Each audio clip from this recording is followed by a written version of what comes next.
โอ้ตัวนี้หน่อยนี่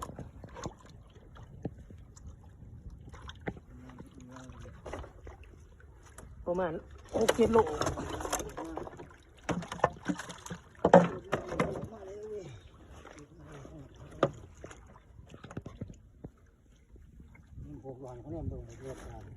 ใช่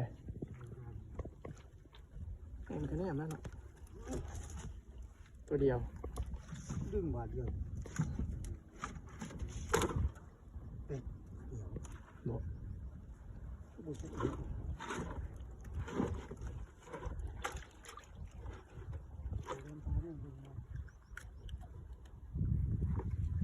แหนมแล้วบาด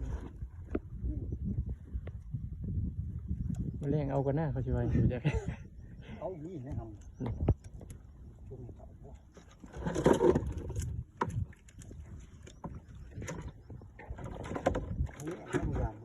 ถึงกระเท่านี้เนาะโฉมากมันมากเลยโอ้เสียบอีกแล้วมันมากกำลังเห็น